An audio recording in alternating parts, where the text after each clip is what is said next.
ada oren ya. Kalau saya dapatnya malah yang fotokopian, nggak yang asli. Saya nggak dibelikan kemarin ya. Oke, bismillahirrahmanirrahim. Qala mu'alifur rahimakumung wa nafa'na bihi wa bi ulumihi wa amaddana bi asrarihi wa bi barakatihi amin ya rabbal alamin. Bismillahirrahmanirrahim. Bismillahi kelawan nyebut asmai Allah.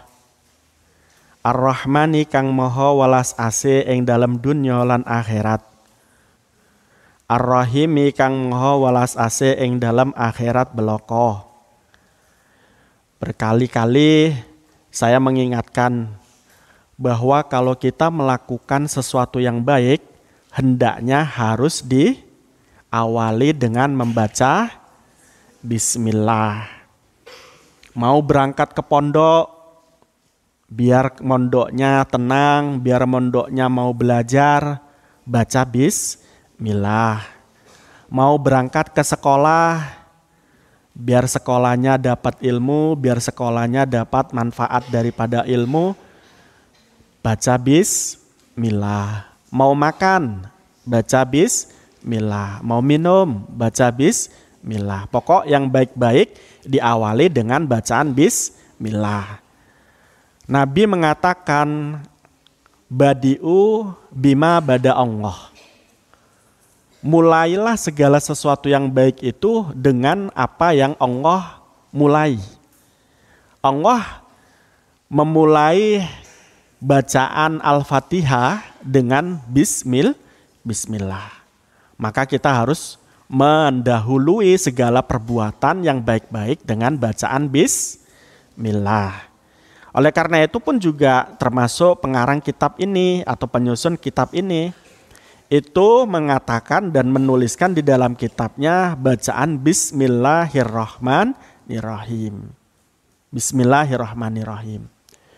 Di dalam sebuah hadis disebutkan, kalau ada orang sebelum makan baca bismillah, insya Allah makannya tidak dicampuri oleh setan. Yang lebih tinggi, kamu kebetulan belum menikah, nanti kalau sudah menikah. Nah kalau menikah, biar tidak dicampuri oleh setan, baca juga bismillahi atau a'udzubillah. Allahumma janibna wa janibna man ma'ana minasy syaiton. Yaitu bacaannya. Biar apa? Tidak dicampuri dengan setan. Kalau tidak dicampuri dengan setan, insya Allah anaknya baik. Yuk dimatikan itu sanyonya. Tetapi kalau seandainya dicampuri oleh setan, anaknya nanti percis setan.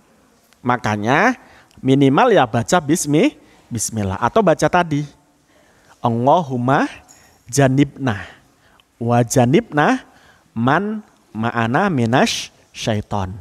Ya Allah jauhkan kami dan jauhkan orang yang bersama kami dari setan. Nah insya Allah punya anak yang hebat-hebat. Anak yang bisa diandalkan bagi nusa, bangsa dan agama. Juga orang tua. Nah maka di sini apa arti bismillah itu? Dengan menyebut nama Allah. Allah itu Ar-Rahman. Maha belas kasih terhadap hambanya baik di dunia ataupun di akhirat. Ar-Rahim juga belas kasih artinya.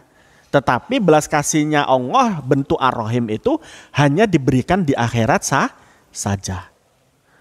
Nah contoh belas kasihnya Allah kepada kita apa contohnya? Saat ini kamu dikasih oleh Allah kesehatan. Itu termasuk belas kasihnya Allah kepada kita. Padahal kamu tadi ada yang gak sholat subuh. Ada? Tetap dikasih nafas sama Allah biar hidup. Ya enggak? Tetap dikasih nafas oleh Allah. Itu namanya meski kamu maksiat, kamu dikasih nafas atau dikasihi oleh Allah dengan diberi nafas. Loh, ada mbak-mbak, mas-mas masih SMP pacaran. Loh, itu maksiat. Tapi sama Allah disiksa enggak? Belum disiksa. Di akhirat saja nanti disiksa. Nah, ketika tidak disiksa itu namanya dikasihi. Dikasihi. Wong kok senengane pacaran. Kalau sudah pacaran nggak mau belajar, nggak mau sholat, aturan-aturan pondok dilanggar, nggak kroso. Iku nek sing pacaran. Tapi sing nggak pacaran, insya Allah nggak begitu, nggak ngelanggar pondok. Ya itu. Makanya di pondok nggak boleh pacaran. Kalau kawanmu pacaran, tugas kamu apa? Menasihati, ojo pacaran, ngoyo orang kenceng kok pacaran. Ya, ngoyone lho orang kenceng. Ada yang kenceng pipisnya. Ajis. Itu holikul ada itu. Sakti mandraguna, pipisnya kenceng. Ya belok. Ya kan? The piece of the cure. Krecek-krecek ya kan? Kalau mbak-mbak the piece of krecek-krecek gitu. Nek mas-mas the piece of the cure. Curur gitu kan? Nah enggak kok pacaran masih kecil. Udah belajar aja. Nanti kalau sudah belajar pinter, kamu tinggal milih. Cari suami yang ganteng, yang pintar, yang sesuai dengan kriteria Anda. Cari istri yang cantik, yang pintar, sesuai dengan kriteria Anda. Tetapi kalau masih bocil ya, wis pacaran, loh, sesok pasti bosen. Dan tidak punya pilihan. Karena apa? Karena nggak pintar, ya nggak? Karena nggak pintar. Orang nggak pintar itu pasti nggak punya pilihan. Anda pintar, mau kerja, Anda milih pekerjaan, bukan Anda mencari pekerjaan. Oke? Itu perhatikan itu. Anda pintar, Anda akan dicari orang, bukan Anda mencari orang untuk bekerja. Nah ini menarik. Jadi pintar dulu, jangan pacaran dulu. Nanti kalau sudah mau nikah baru boleh pacaran, tapi pacarannya yang wajar. Pacaran yang dimaksud adalah kenalan. Ya, kenalan bukan SMS-an, bukan ketemuan. Ya kenalan tok. Kenalan itu bagaimana? Ta'aruf itu loh istilahnya. Datang ke rumah orang tuanya si perempuan. Ya mas. Ngopo? Pak, saya mencoba mendekati. Mencoba mendekati. Pak, saya PDKT nih. Nah gitu. Nah itu enggak masalah. Nanti kalau sudah srek, dilamar, setelah itu menikah. Enggak apa-apa. Enggak apa-apa semacam itu. Yang penting jangan ketemu dulu, jangan pegang-pegangan dulu, kan belum halal. Kalau dipegang-pegang dulu kamu mau, dicium kamu mau, itu tidak halal. Dan itu sudah apa? Ternodai. Ya enggak? Perempuan kok mau dicium sama laki-laki itu sudah ternodai. Sudah ternodai. Sudah najis, tralalah trilili itu. Nah makanya jangan pacaran, ya. Nah sehingga dosanya tidak banyak. Kalau dosanya tidak banyak, nanti belajarnya enak. Dicek ngaji, disuruh ngaji, ketika waktu ngaji nggak ngomong-ngomong juga tidak ngantuk. Yang ngantuk-ngantuk itu mungkin kebanyakan dosa. Lu nggak percaya? Iya, dosa itu membawa kita kepada kemaksiatan. Sekali melaksanakan dosa, maka akan lahir dosa-dosa yang lain. maka jauhi dosa. Tapi sebaliknya kalau kita berbuat baik, berbuat ibadah, mendekatkan diri kepada Allah, ibadah mendekatkan diri kepada Allah itu akan mendorong kita untuk berbuat baik selanjutnya. Itu begitu. Nah, ciri-ciri dosa itu bagaimana? Ciri-ciri dosa itu ketika akan melaksanakannya, ketika akan melakukannya, itu takut. Contohnya pacaran. Takut nggak? Takut diketahui oleh orang. Ya nggak? Itu begitu. Takut aibnya, takut perilakunya itu diketahui oleh orang. Itu ciri-ciri dosa. Ciri-ciri amal ibadah itu bagaimana? Dia senang, baik akan melakukan atau setelah melakukan. Tapi kalau dosa, akan melakukannya ketakutan, setelah melakukan ketakutan. Akan melakukannya itu tidak enak hatinya, tidak nyaman hatinya, tidak anteng hatinya. Setelah melakukan juga hatinya tidak anteng. Hatinya gusar, tidak tenang. Itu ciri-ciri maksiat. Kalau pingin hidup di dunia itu anteng hatinya, jangan maksiat. Itu begitu.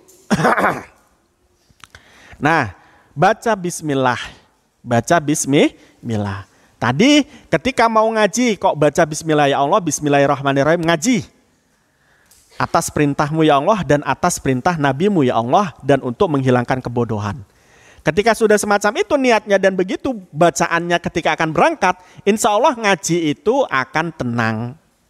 Ya, karena sudah punya niat, karena sudah bulat hatinya untuk ngaji. Tetapi kalau tidak, pasti ngobrol dewe, dolinan dewe, dulinan saipul, pulpen, ya. Pul, saipul, enggak, pulpen, diketokkan kemana-mana.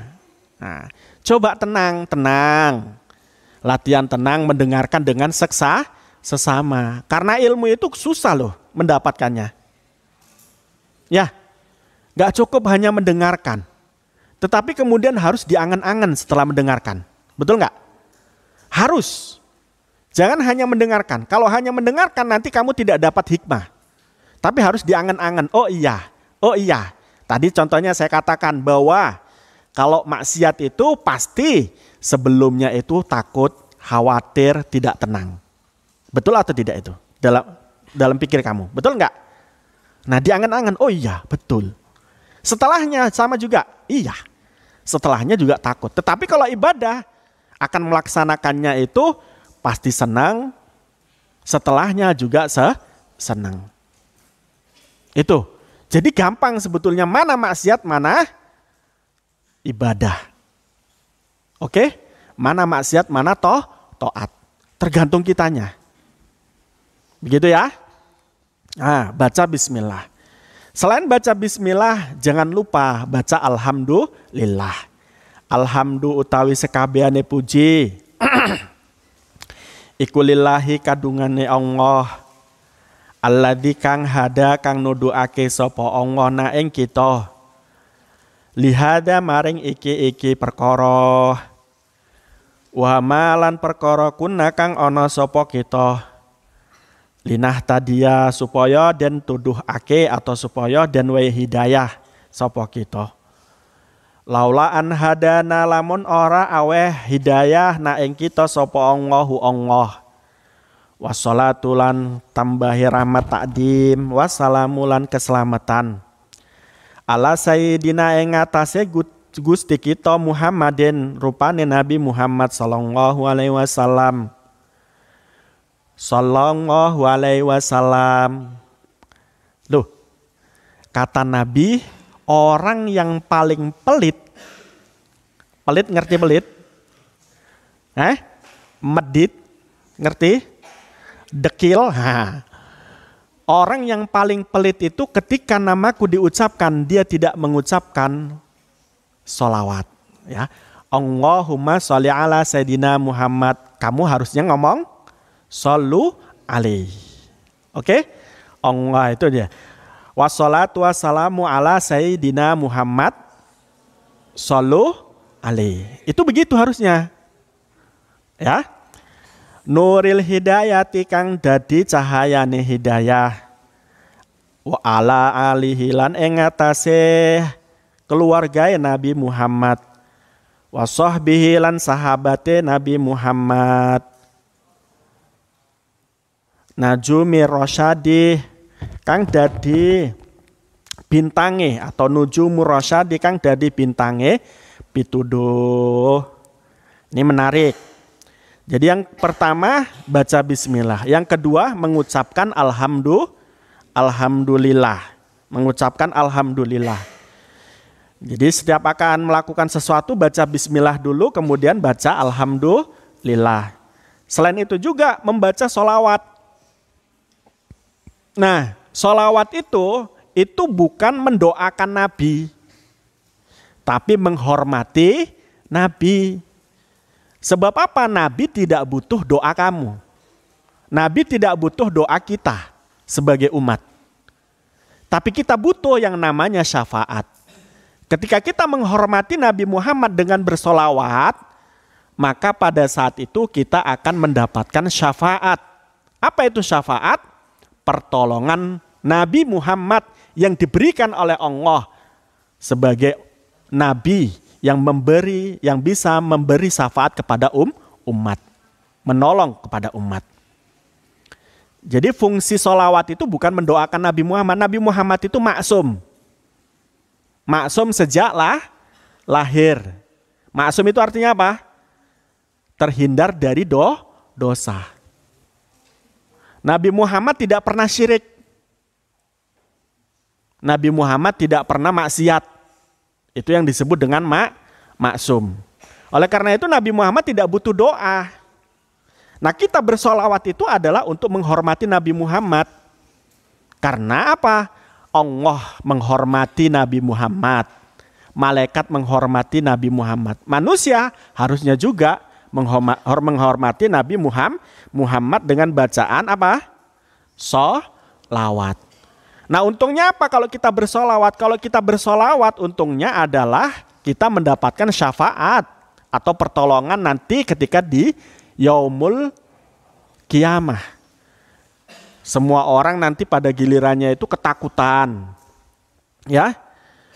Karena apa? Pada saat itu tidak punya rumah, tidak punya tempat untuk pulang. Ya kan? Bayangkan kalau kita capek, kemudian kita tidak punya tujuan, mau pulang ke rumah tidak ada punya rumah, ya menuju kemana kita tidak tahu, karena saking luasnya alam semesta kan gitu kan.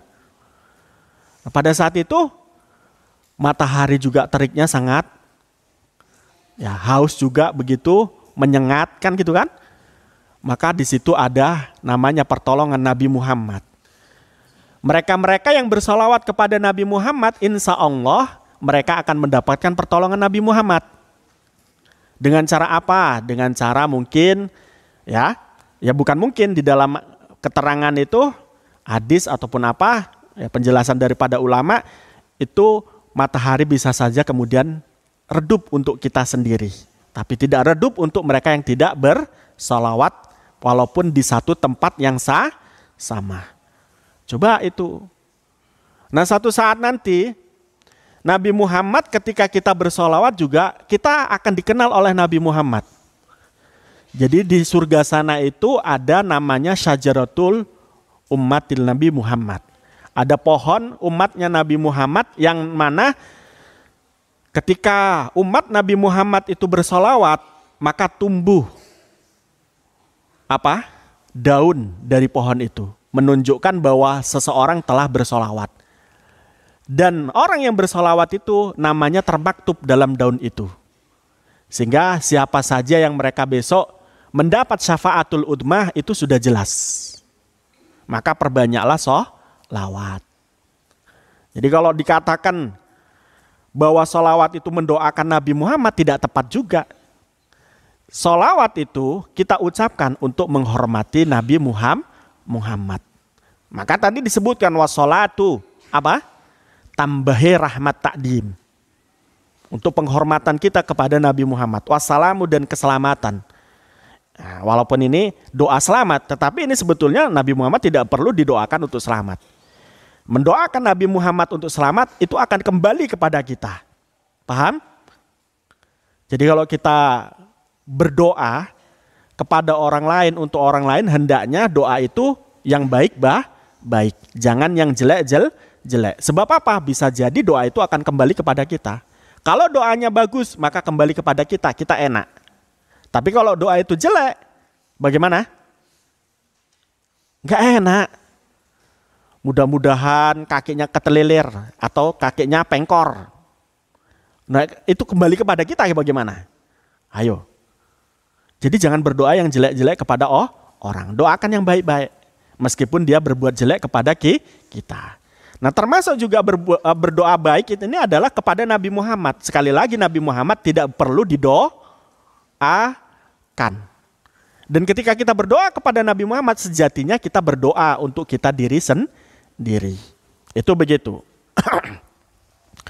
Wa ba'du lan ing dalam sawise baca bismillah ila akhirih. Fahadihi mongko utawi iki kitab iku durusun pembelajaran fil fikih ing dalam fikih. Ala madhabil Imam Syafi'i ngatasé madhabe Imam Syafi'i radhiyallahu an. Takhayyar tu milih sapa ingsun litalamidil madarisi kedue pira-pira murid madrasah al-ibtidaiyati kang bangsa ibtidaiyah atau kang awal. Wa ja'al tulan dadeake sapa ingsun ha ing kitab fi arbaati ajzain ing atase atau ing dalem papat pira-pira juz. Papat pira-pira bagian. Nah, ini juz berapa? Juz. Ini juz berapa? Masa juz 3? Ini juz berapa ini? Juzul awal, berarti juz pertama. Muraian hale kang reksa fiha ing dalem durus khaira izan nabitati ing pira-pira sesuatu kang tumbuh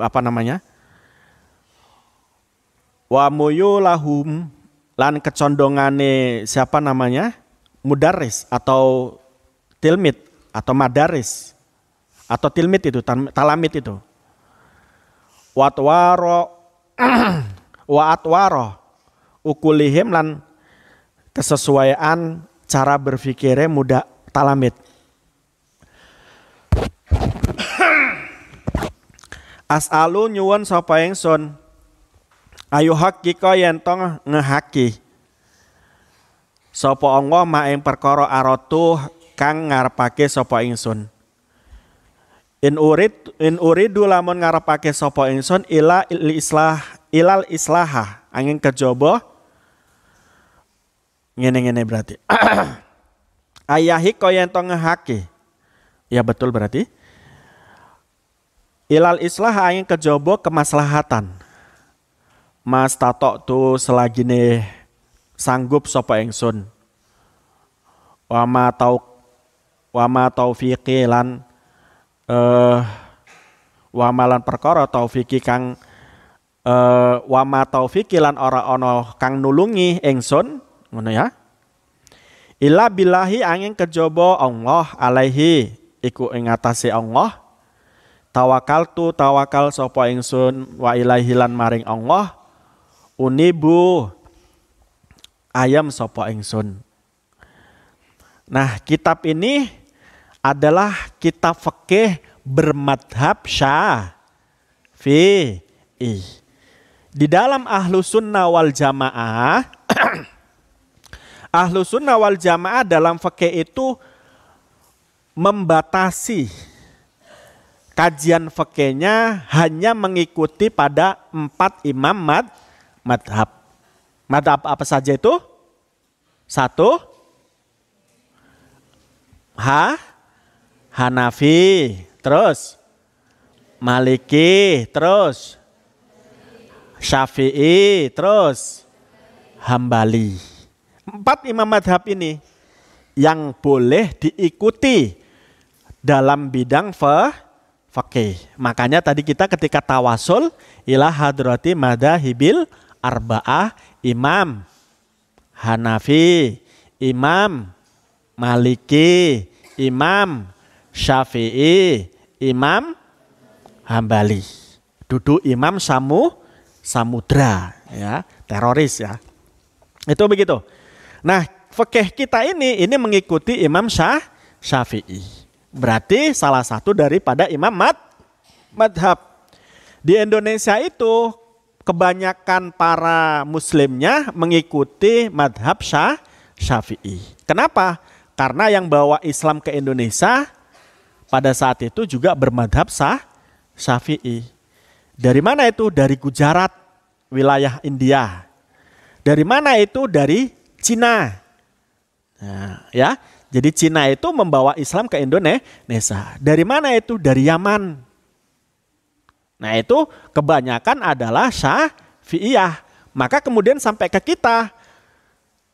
Ajaran Islam atau dalam bidang fikih kebanyakan mengikuti Syafi'i. Tetapi tidak menutup kemungkinan kita juga bisa melakukan atau mengikuti Imam Maliki. Oke?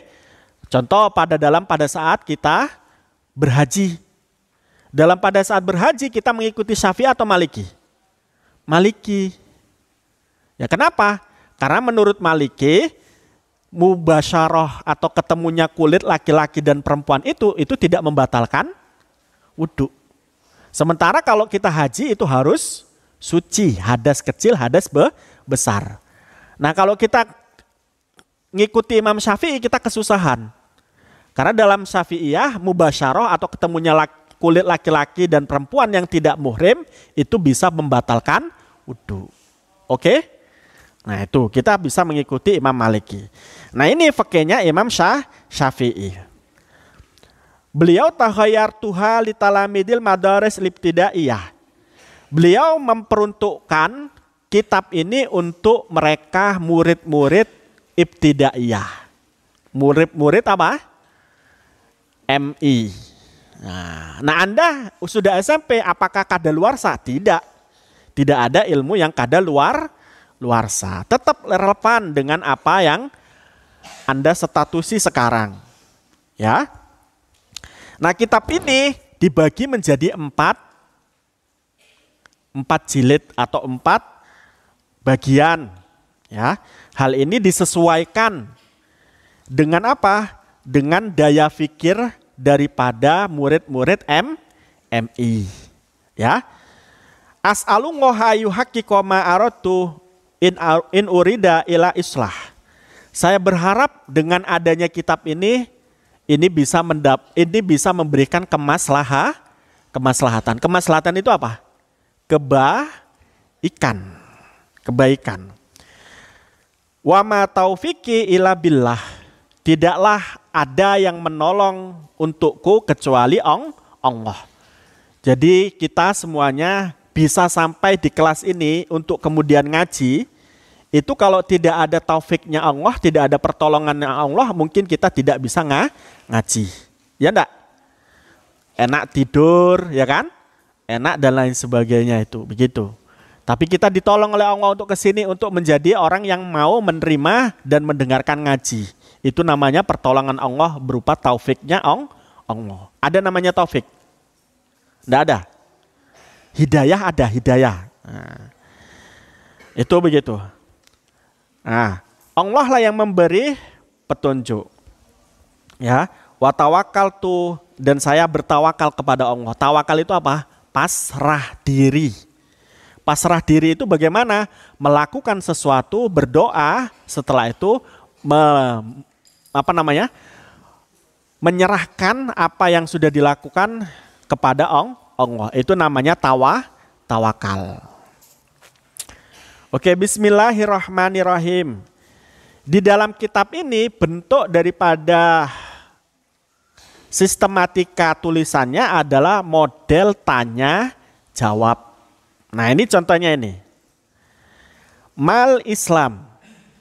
Ya, Dilihat kitabnya. Bismillahi kelawan nyebut asmai Allah. Ar-Rahmani kang moho welas ase ing dalam dunya lan akhirat. Ar-Rahimi kang moho welas ase ing dalam akhirat beloko. Sin, soal ya, singkatan dari soal. Jangan sual.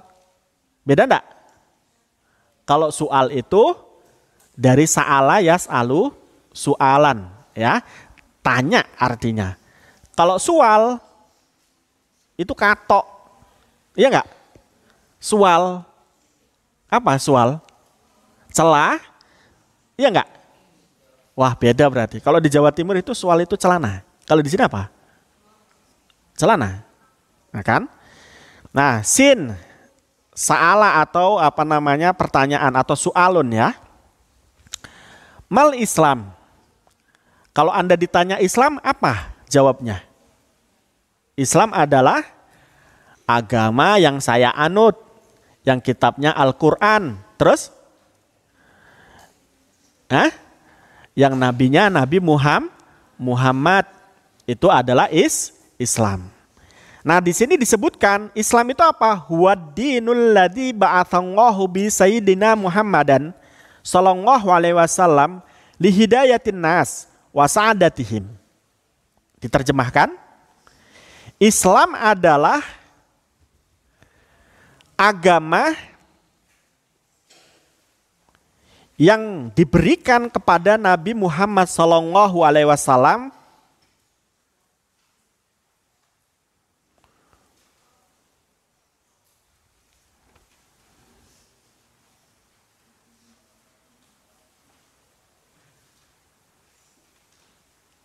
di mana Nabi Muhammad diutus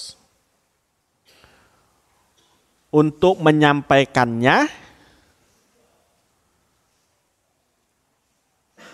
agar orang-orang mendapat petunjuk, agar manusia mendapat petunjuk dan mendapatkan kebahagiaan. Itu adalah Islam. Ya. Islam adalah agama yang mana diberikan kepada Nabi Muhammad. Nabi Muhammad diutus untuk menyebarkannya agar manusia mendapat petunjuk dan mendapat kebahagiaan. Ini menarik. Jadi agama yang memberi petunjuk kepada kebenaran itu adalah agama Islam. Sebab apa? Dalam bertuhan, agama Islam hanya mengakui satu Tuhan. Tuhannya orang Islam tidak sama dengan Tuhan yang lain. Tuhan orang Islam itu tidak sama dengan makhluk, dengan alam, dan dengan apapun. Tuhan orang Islam itu esa, dalam zat dan dalam sifat. Tuhan orang Islam itu mengatur aturan atau hukum sesuai dengan kemampuan dan kepentingan umat atau kepentingan hambanya. Maka kemudian ketika orang masuk Islam pasti bahagia. Nah sekarang ada orang Islam yang tidak merasa bahagia, berarti perlu dikorek imannya salah atau tidak. Jadi kalau sudah masuk Islam, pasti bahagia. Kenapa? Satu, dia dalam keadaan kepercayaan yang benar. Yang kedua, dia akan masuk surga. Ya, dia akan masuk surga. Dan kemudian ketika di surga dia pasti akan hidupnya enak. Meski di dunianya nggak enak, nanti di akhiratnya pasti enak. Karena sudah masuk surga. Nah itu, maka Islam adalah agama yang membuat umat menjadi bahagia. Karena dalam kaitan ini orang Islam akan masuk surga dan kemudian mereka akan diberi oleh Allah nikmat di surga. Selain itu juga Islam adalah agama yang benar karena mengesahkan Tuhan. Logika fikirnya Tuhan itu tidak sama dengan makhluk. Seperti Anda membuat patung. Patung itu sama nggak dengan Anda? Hah? Meskipun mirip, sama tidak? Tidak kan? Sama tidak? Ya, tidak. Ada patung Ronaldo. Wajahnya sama. Patung itu Ronaldo atau bukan? Bukan. Maka daripada itu, Tuhan itu tidak sama dengan apa yang diciptakan. Lantas kemudian kalau Yesus itu sama dengan makhluk tidak? Sama. Ya enggak? Membutuhkan tempat, membutuhkan waktu. Ya enggak? Keberadaannya loh. Kapan ada Yesus? Di mana Yesus berada? Ya kan di Yerusalem kan itu membutuhkan tempat.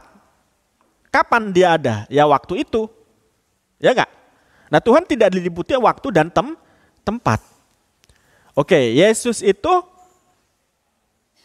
punya mata tidak? Sama enggak dengan manusia? Ah ya udah. Berarti bukan Tuhan. Bukan Tuhan. Nah, Nabi Ibrahim saja itu bisa mengidentifikasi ini Tuhan atau tidak terkait ketika beliau melihat bintang. Ya enggak? Ketika beliau malam hari keluar rumah, lantas kemudian beliau melihat bintang. Beliau katakan bintang itu bisa menunjukkan arah kemana orang akan bepergian. Menjadi kompas. Seolah-olah bintang menolong. Dan kemudian dikatakan, oh ini mungkin Tuhan saya. Karena bisa menolong. Dan tempatnya adalah di atas. Tapi bukan yang berarti tempatnya di atas itu menjadi Tuhan. Nanti bisa-bisa lampu itu jadi Tuhan. Kalau tempatnya di atas. Oke.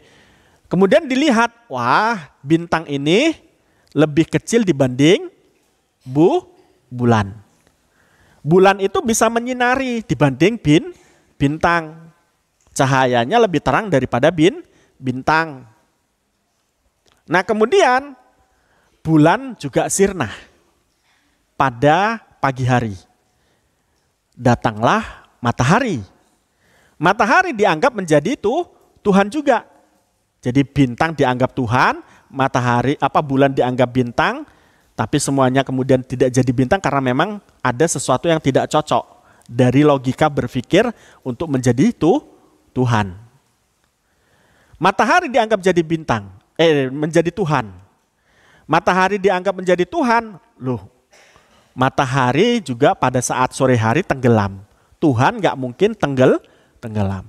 Lantas kemudian Nabi Ibrahim menyatakan bahwa Tuhan itu adalah Allah. Ya, kemudian dia dapat wahyu yang kemudian menyebabkan beliau ini berkeyakinan bahwa Tuhan itu adalah Allah. Ingat kondisi pada saat Nabi Ibrahim belum beriman. Ayah Nabi Ibrahim itu adalah pemahat patung yang digunakan sebagai sesembahan atau Tuhan waktu itu. Pada saat itu juga banyak orang juga yang kemudian menyembah matahari. Ya, menyembah matahari atau disebut dengan Majusi. Ya, agama Majusi, penyembah matahari ataupun api kan. Itu begitu, itu disembah.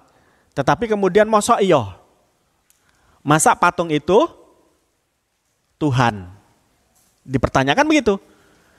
Akhirnya dia dekati patung. Diajak ngomong patung. Lu kok gak bisa ngomong? Tuhan kok gak bisa ngomong? Kemudian dicitak kepalanya, cetak. Lu kok gak balas? Tuhan kok gak berkuasa? Ya kan? Nah, kemudian karena gak bisa ngapa-ngapain Tuhan itu, patung yang dianggap Tuhan itu, akhirnya dipecah oleh Nabi Ibrahim. Kepalanya diputus. Juga tidak mau balas patungnya. Kalau dia Tuhan pasti bisa balas. Akhirnya dia masuk ke dalam sebuah tempat ibadahnya orang Raja Namrud kalau nggak salah waktu itu ya. Dipecah kepala daripada patung-patung kecil.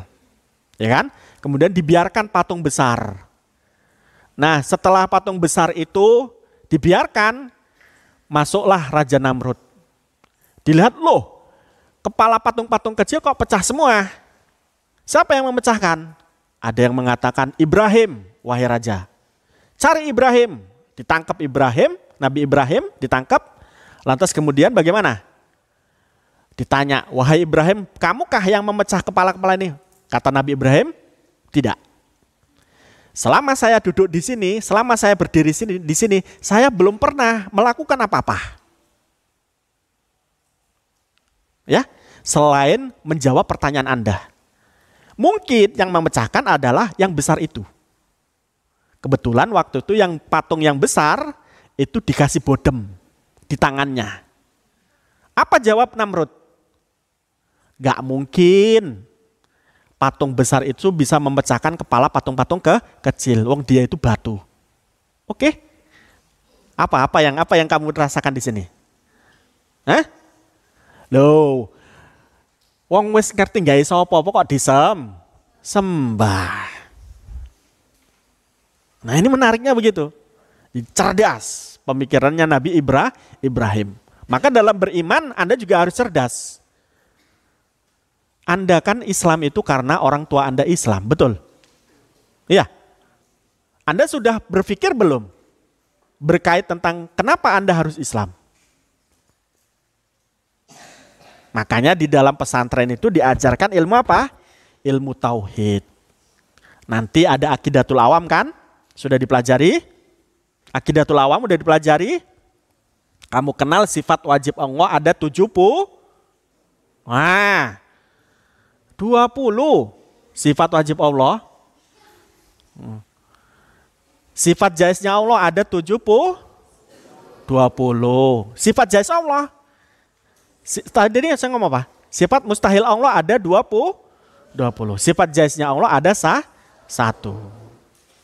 Nah, itu sudah dipelajari. Kalau sudah mengenal sifat wajib Allah, maka kamu tidak akan pernah mengakui Allah, mengakui Tuhan selain Allah. Sifat wajib Allah itu apa? 1, wujud. Wujudnya Allah itu dalil aklinya adalah adanya alam. Adanya alam ada Oke? Sudah berpikir semacam itu kamu? Aku iki sopo sing gawe? Mamaku. Oh ya betul. Bapakku. Oh ya betul. Tetapi yang membuat bapakmu, mamamu itu siapa? Dia diawali dari Nabi. Siapa yang menciptakan Nabi Adam? Allah. Diciptakan oleh Allah. Kemudian muka bumi ini, kita kenal tanah, kita kenal batu. Siapa yang menciptakan? Ya, adanya alam semesta, galaksi, bumi, planet-planet, bintang-bintang, bulan, itu menunjukkan adanya pencipta. Penciptanya adalah Allah. Allahu khaliqu ma fil ardi wa ma fis sama. Allah lah ya menciptakan apa-apa yang ada di muka bumi dan ada yang di langit. Coba. Nah, itu Allah yang menciptakan. Huwaladzi khalaqakum, ya. Allah yang menciptakan kamu. Itu di dalam Al-Qur'an. Dari kalau kita beriman itu harus menggunakan akal dan harus menggunakan Al-Qur'an dan Al-Hadis dalam kemudian untuk mendorong keilmuan kita dalam keimanan. Tidak hanya duduk manis, kamu Islam. Kenapa kamu Islam? Mamaku Islam, bapakku Islam. Tidak hanya begitu. Tetapi harus sudah bisa menjawab, kenapa kamu Islam? Karena Allah, karena Tuhan itu harus esa. Tuhan yang esa hanya ada pada agama. Di agama Nasrani, Tuhan mereka ada Tuhan Bapak, Tuhan Mama, Tuhan Anak. Yesus dijadikan Tuhan Anak. Di agama yang lain juga sama. Ya? Ada dewa, dewa angin. Nah, termasuk juga mungkin ya, kentut itu juga dewa pula nanti dikira kan. Kentut itu kan angin. Ada dewa angin, dewa matahari, dan dewa-dewa yang lainnya. Itu menunjukkan bahwa bukan Tuhan gitu loh. Bukan merupakan Tuhan. Tuhan itu tidak ada kesamaannya. Allah itu mukhalafatul lil hawadis. Itu ada semacam itu di mana? Di Aqidatul Awam. Kamu kenal dulu sifat-sifat wajib Allah, sifat mustahil Allah, sifat jaiznya Allah. Sifat jaiznya Allah, apa itu? Fi'lu kulli mumkinin au tarkuhu. Melakukan atau tidak melakukan sesuatu. Contoh, Allah menciptakan kamu. Itu sesuatu yang mungkin. Bisa dilakukan Allah, bisa tidak. Nek Allah berkehendak diciptakan kamu. Kalau enggak Allah berkehendak, enggak ciptakan kamu. Oke? Itu begitu. Nah, sifat mustahilnya Allah, apa itu? Wujud lawannya apa? Adam. Enggak mungkin Allah itu enggak ada. Semacam apa yang dikatakan tadi Nabi Ibrahim. Allah itu tetap harus ada. Allah itu ada tanpa diawali. Dan selamanya tanpa diakhiri. Kalau masih ada awalan, ada akhiran, itu namanya bukan Tuhan. Oke? Nah, itu begitu. Oke. Kam arkanul Islam? Pertanyaannya. Ada berapa rukun Islam?